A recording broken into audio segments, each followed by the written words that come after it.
un autor que escribió un solo libro que se llamó Voces, Antonio Porquia, que escribió una frase maravillosa y dijo: se vive con la esperanza de llegar a ser un recuerdo.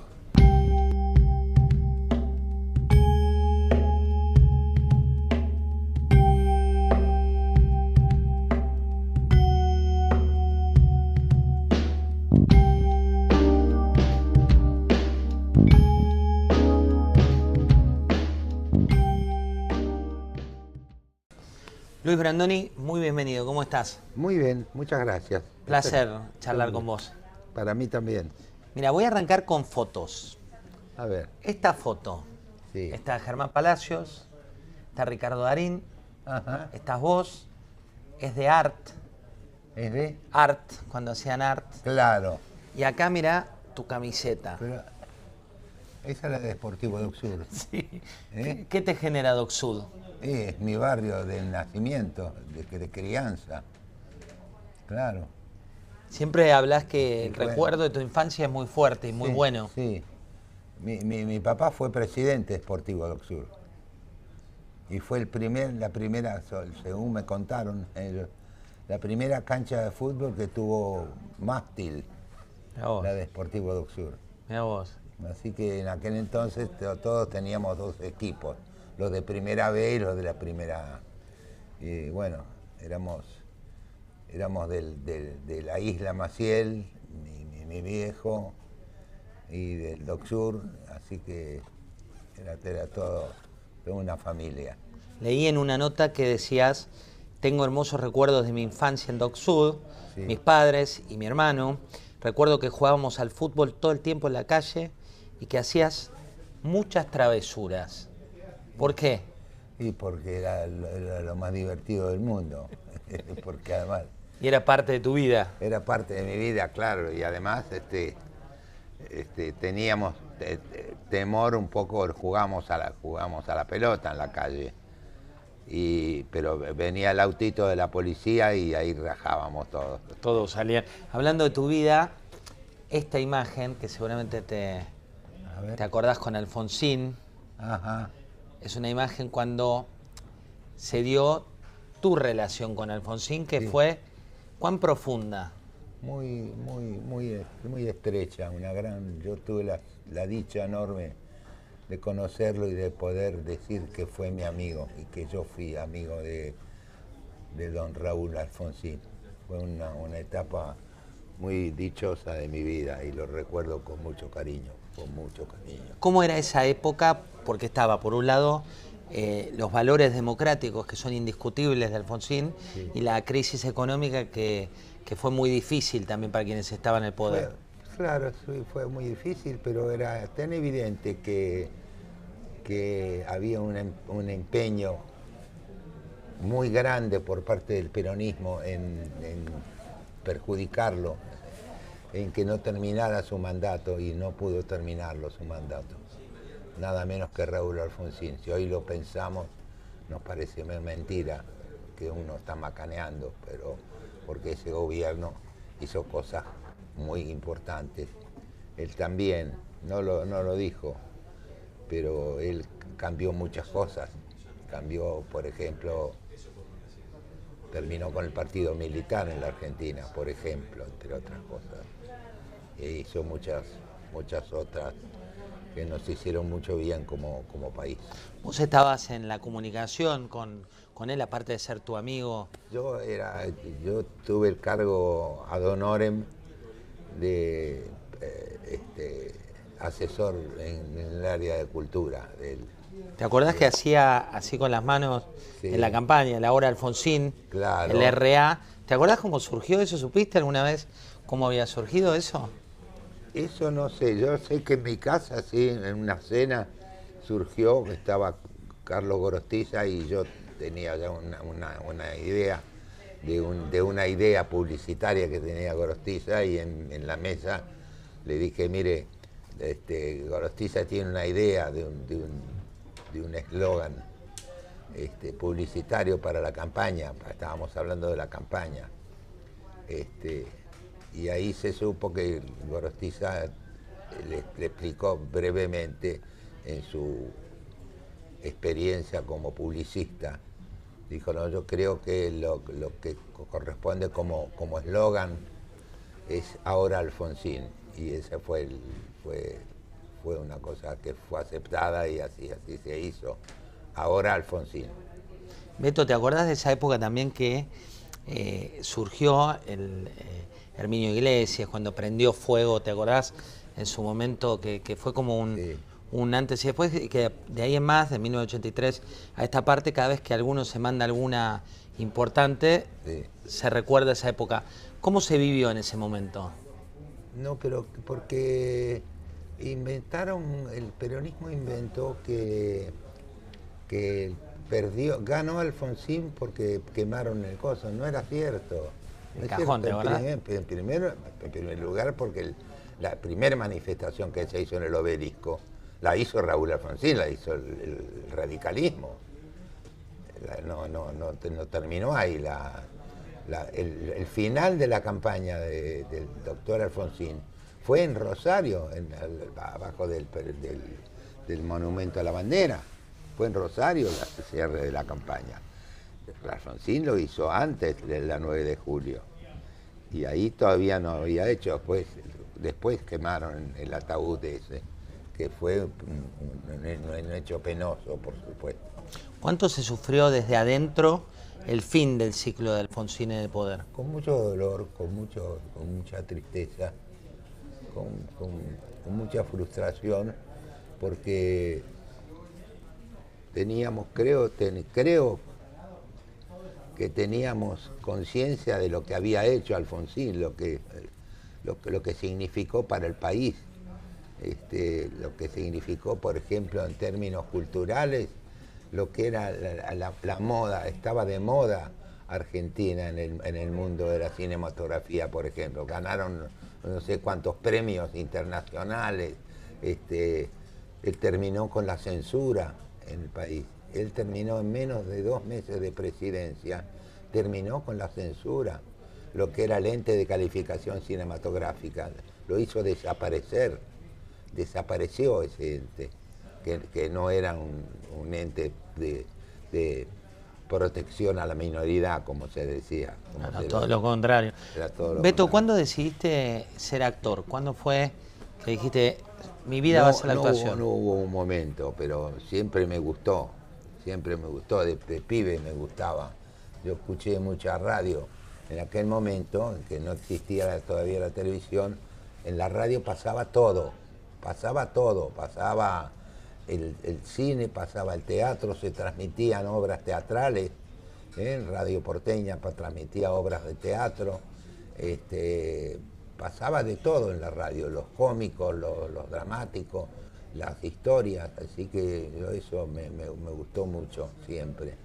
Y iba al cine, en el Doc Sur había 2 cines, en Avellaneda había 9 cines. Y yo iba al cine, había uno que prácticamente daba casi exclusivamente películas argentinas, y eso siempre me gustó mucho. Si te llevo por las películas, tenés obras de teatro, tenés cine. Voy por el cine primero. Juan que reía. Sí. Esperando la carroza. Made in Argentina. 100 veces no debo. Un lugar en el mundo. Mi obra maestra. ¿Qué te dio cada uno de los personajes de esas películas? Algunas me dieron la satisfacción de haber sido exitosas, ¿no? Por supuesto, más allá de la participación que pude haber tenido en algún festival, aunque no asistía a muchos festivales porque yo hice mucho teatro. Para ir a un festival había que faltar al teatro, y no se falta al teatro, Nunca. Nunca. No, ni se suspenden las funciones tampoco, en lo posible. Es decir, nos enfermamos los lunes, que era el día de descanso. ¿Y qué es el éxito? Decís, bueno, muchas fueron muy exitosas. ¿Qué es el éxito para vos? El éxito es la aceptación, vaya a saber por qué, que yo no lo sé, nunca lo sabré, una obra en cartel promueve la participación del público y un entusiasmo y una voracidad, por decirlo de algún modo, que uno no se explica por qué razón es. Yo estoy haciendo un espectáculo ahora con Quién es quién, y la verdad es que me gustaría saber cuál fue la motivación por la cual vienen de otras provincias, de otros países a ver teatro, y todos lo dicen de dónde son, qué misterio tiene el teatro. Pero eso es muy lindo, y así como es tan lindo el éxito, es muy doloroso cuando las cosas no salen bien, cuando los espectáculos no son aprobados por el público. Eso es muy doloroso y forma parte indestructible, indefendible del teatro, del Sí, país. es parte de... Y la parte de ser actor.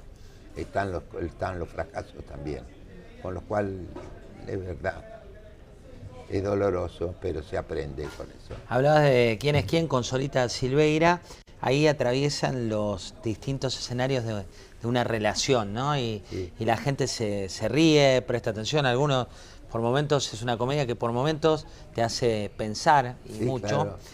¿Qué tanta importancia le das a los vínculos? A los A los vínculos, a las relaciones. No, le doy mucha importancia porque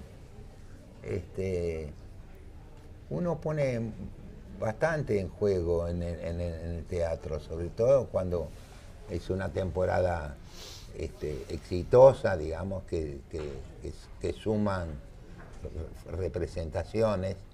Se crea una relación muy estrecha, muy estrecha, muy íntima entre los actores. En el caso de esta obra somos dos actores, Soledad Silveira y yo, y es una complicidad enorme la que compartimos.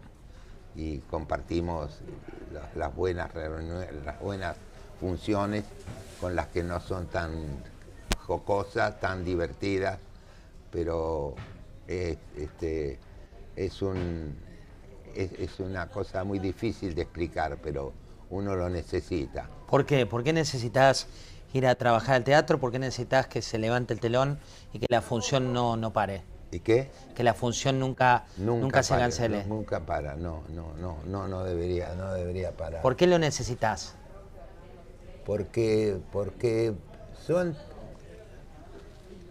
muchas las razones que acabo de decir que desconozco, pero sé que son muchas las razones por las cuales un espectador o una mujer va al teatro. ¿Por qué se visten de una manera especial? ¿Por qué tratan al boletero de una manera distinta a un boletero del cine? ¿Vos te ponés a hablar con un boletero del cine? No. No. ¿De teatro sí? Sí. Le preguntás a qué ¿Cómo hora va? ¿A qué hora está? termina, ¿A qué hora? Sí. a qué hora termina? Sí. ¿No? Entonces, pero siempre es una ilusión. Y además, la gente incluso hoy, en que han caído algunas convenciones muy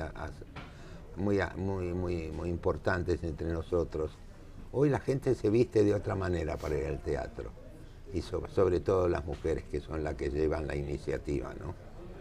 Eso es muy lindo, es una ceremonia hermosa. Beto, Made in Argentina como película, Made in Lanús Sí. como obra de teatro que reestrenaste con Cecilia Dopazo y bueno, un gran elenco, la verdad. ¿Por qué se mantiene actual siempre? ¿Por qué siempre es actual? Esta obra particularmente Sí. es una obra extraordinaria. Made in Lanús es una obra extraordinaria, de las grandes obras dramáticas de la historia del teatro argentino, sin ninguna duda. Por eso salió en gira, ahora está con un éxito extraordinario, haciendo una gira por todo el país, con un éxito extraordinario. Y es así porque no hay manera de sentirse ajeno a ese espectáculo. Porque te da la... Porque es muy conmovedor, es muy nuestro, es muy argentino. Está escrito con una inteligencia extraordinaria y con una verdad indiscutible, por eso es lo que pasa con eso. Y ahora vamos a festejar el 1 de enero del año que viene, se cumplen 40 años del estreno universal de Made in Lanús. 40 años. 40 años. Y vamos a hacer algo, vamos a hacer con Carlos Rottenberg, vamos a hacer algún recordatorio o algo así, porque vale la pena. Y ahora va a estar en cartel también en el verano. Bueno, para quien no la vio, no la vamos a spoilear, pero sí lo que te muestra que es muy de época es, por un lado, la nostalgia que uno siente por el lugar, por sus orígenes, sí. Por otro lado, esta idea del falso éxito, cuando se muestra lo vacío que puede ser estar lejos de tus amores, de tu familia, de tu lugar, de tus raíces, y por eso crees que nunca se pone, digamos, que no le pasa el tiempo a esa obra, porque es universal. No, no le pasa el tiempo, pero nosotros en la reposición que acabamos de hacer, que yo dirigí, advertimos al público cuando es el momento en que pasa la obra. No es en este momento. Pero parece. Pero nosotros lo aclaramos. Incluso hay un personaje, así lo escribió Nelly Fernández Tiscornia, la autora, lo menciona a Raúl Alfonsín, porque él viene después del momento más crispado de la dramaturgia. Él vuelve a la casa y le dice a ella que le va a escribir una carta a Alfonsín para pedirle que la mande a la ONU para que dé un discurso como el que dio en la carta. Como el que dio ahí. Como el que dio ahí. Varias preguntas que tienen que ver con tu historia. Hablábamos recién del cine, teatro también, La Fiaca, Parque Lezama, Convivencia, sí. Extraña Pareja, Ahora quién es quién, que decías vos. ¿Parque Lezama es la obra que más satisfacción te dio en tu carrera hasta ahora o no? No sé si es la que más satisfacciones me dio. Una de las que más satisfacciones me dio es sin ninguna duda. Sin ninguna duda. ¿Por qué? Porque es muy nuestra, nos toca muy de cerca, muy de cerca. Es muy argentina, es completamente argentina, y lo más dichoso fue la experiencia que hicimos en España, invitados por el Ministerio de Cultura de España. Llevamos 2 obras y una de ellas era Made in Lanús, y provocaba un impacto emocionante muy grande en el público. Y es porque España también tiene su historia de emigración. Uh-huh. Pero bueno, era una cosa que, como dijo un director que es famoso en Barcelona, estábamos en Barcelona, y me dijeron que iba a ver el espectáculo El capo del teatro moderno en España, del teatro moderno en España, que iba a ver la ópera. Era todo un acontecimiento porque el señor es algo intocable. Y bueno, hicimos la función. Y termina la función y yo estoy en el camarín y me tocan la puerta y le digo, adelante, sí, adelante, y resulta que era este señor, el capo del teatro moderno, y se presenta y dice, yo soy fulano de tal. Bueno, mira acá, nada, que ya sé, era una cosa de los años 50, entiendo, bueno, el problema del taller y esto, que el otro, pero viejo, la cosa, lo de siempre, pero lo que pasa es que no pude dejar de llorar, joder. Mirá vos, qué fuerte que te digan eso, qué fuerte. ¿Cómo te llevas con el paso del tiempo? ¿Cómo te llevas con crecer. No puedo evitarlo. Nadie, yo tampoco. Claro, ese es el problema. ¿Y cómo te llevas con eso? Me llevo bastante bien, porque por el momento no tengo de qué quejarme. Debo decir que disfruto de buena salud y para mí es realmente muy importante. La salud es muy importante. Entonces yo tengo muchos años, tengo 85 años, y bueno, me están tocando de cerca algunas cosas que pueden pasarme o que me van a pasar seguramente, y no es del todo grato.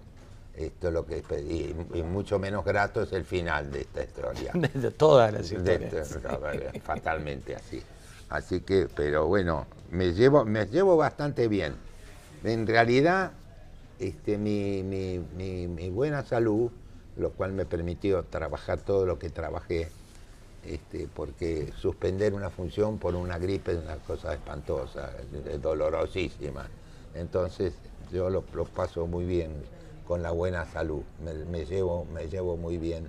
No sé hasta cuándo, pero entre tanto lo disfruto mucho. Que no es poco. La verdad, y el hecho de tener ahora por delante, a partir del 2 de enero, una temporada más en Mar del Plata es una cosa que me ilusiona mucho. Podés con IA.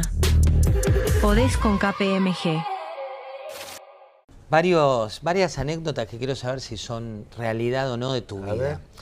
¿Es cierto que una vez en el marco de un robo te empezó a hablar el ladrón y era fanático tuyo? Que te empezó a hablar de tus personajes, de tu historia. Sí, de una película. Estaba robando ahí, ¿te empieza a hablar de la película? Sí, es verdad, es verdad. ¿Y qué hiciste ahí? Nada. ¿Le diste las cosas? Le di las cosas, dije, pero dame una ventaja, dame algo. No, bueno, dale. Y se lo llevó. Pero bueno, al menos te había pagado alguna entrada. Pero bueno, él me dijo que le gustaba mucho la película, que se divirtió mucho con esto. ¿Cuántos? No deja de ser agradable. Te afanan, pero te afanan con una sonrisa. Con gracia. ¿Cuánto sufriste el exilio? Mucho, enormemente. No, fue una cosa que vino de golpe, la amenaza de la AAA. Hubo que irse del país en contra de mi voluntad. Tuve que mudarme de una casa a la cual nos habíamos mudado, inaugurando ese departamento hacía muy poco tiempo. Mis hijas eran pequeñas, y nos tuvimos que ir a México. Yo elegí México porque tenía un compañero del servicio militar que yo sabía que me iba a cobijar, ¿no? Y efectivamente así fue. Ya no me acompaña el Patricio Henry, no me acompaña, pero lo tengo en mi corazón, siempre. Y México se portó muy bien con nosotros. Fueron muchos los argentinos que fueron a México, corridos por la política, muchos. Patricio, cuando te recibe en su momento, de brazos abiertos a vos y a tu familia. Patricio Henry. Patricio, sí, me recibe y me ofrece su casa, en fin. Pocos días después viaja Marta con mis hijas, armamos una casa nueva y compramos las cosas elementales de una casa, y lo viví con mucha tristeza, una enorme tristeza. Bien. Pero con algunas alegrías, algunas alegrías que hicieron soportable la angustia de faltar de mi casa. Hablabas de Marta, esta es una foto histórica de ustedes. Claro, hace mucho tiempo. Qué linda foto. Marta Bianchi, tu mujer, actriz, con quien trabajaron mucho tiempo en teatro juntos.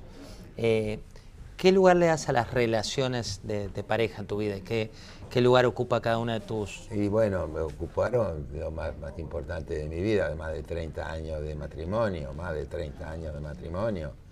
y bueno, y los hijos, y después lo que viene por detrás de esto, que son los nietos. que es una cosa extraordinaria. A mí el abuelajo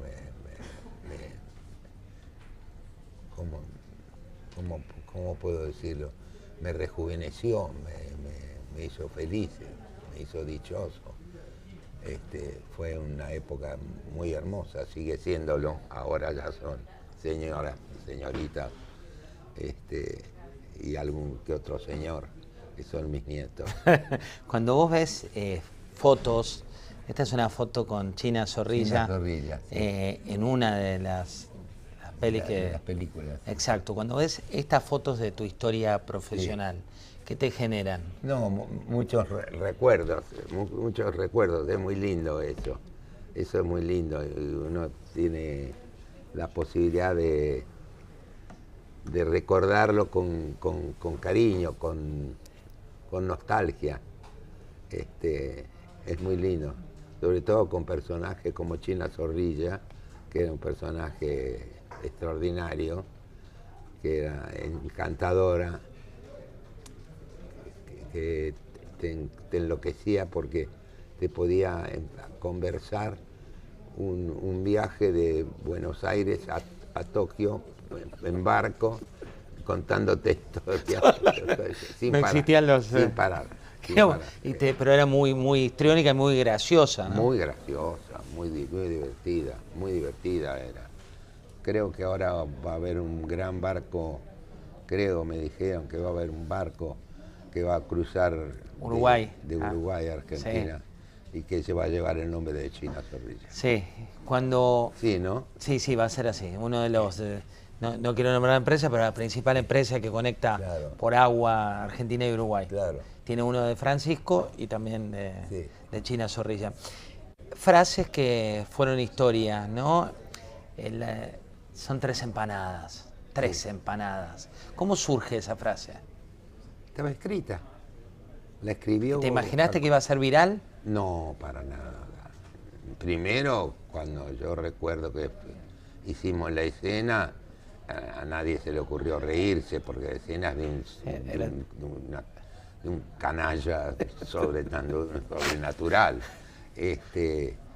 Pero lo hicimos sin pensar la trascendencia que iba a traer eso, porque verdaderamente es una escena tremenda, ¿no? de cinismo, pero lo vivimos con alegría. Fue muy entretenido filmar esa película, muy entretenido, muy lindo, muy divertido, con una mano muy seria como la de Alejandro Doria, el director, que fue una puesta en escena extraordinaria, ¿no? Genio, que después en televisión también fue muy fuerte. ¿Te acordás cuando hacía teatro en Telefe en su momento? Claro. Y lo hicimos. Espectacular fue eso.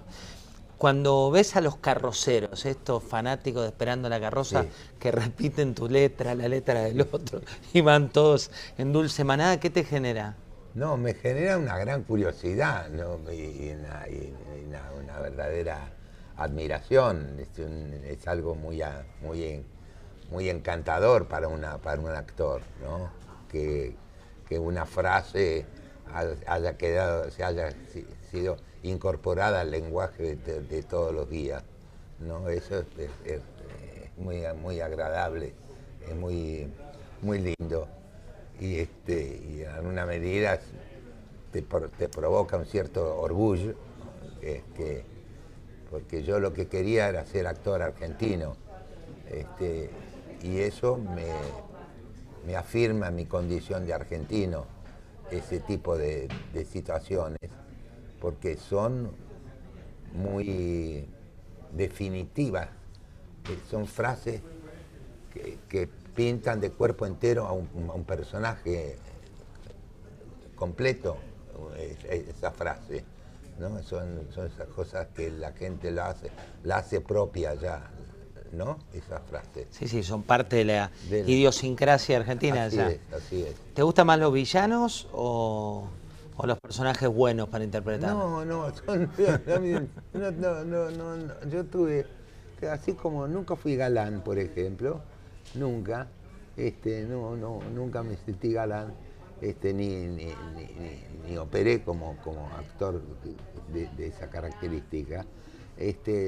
También es cierto que me gustó cualquier género, porque el policial también lo hice, y era muy divertido eso en el momento de hacer las cosas y de darle verosimilitud, verdad a eso. El asunto era que se creyeran realmente, el público creyera que era un pistolero, que era un ladrón, un delincuente, más allá de los buenos personajes que pude haber representado. Pero era muy divertido hacerlo.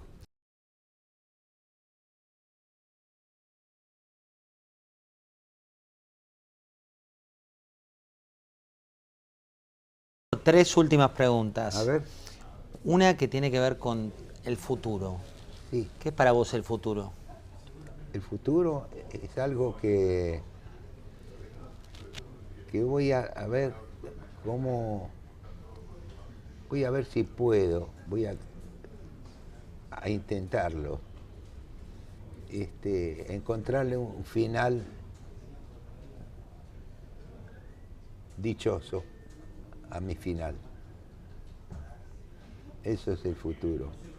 A mí me parece, voy a ver si yo me armo un futuro dichoso, decir, está bien, llegó el momento de dar las hurras, y que ese sea un buen momento para el país, porque fue gran parte del porqué de mi vida, fue la suerte, o la mala suerte, o el mal momento del país. Eso me importó mucho siempre, todos los días. Y en este momento, más todavía, con un hecho muy impactante. Los resultados de la última elección fueron muy impactantes. Y se abre un futuro desconocido, pero con buenos propósitos por delante. Vamos a ver. Pero eso es algo que sería muy lindo, terminar la última función con un buen momento para el país. Viste que a uno dice que lo recuerdan o lo viven, Sí. Y se habla de uno cuando uno no está. Sí. ¿Qué te gusta que digan de vos cuando vos no estás? Mira, había un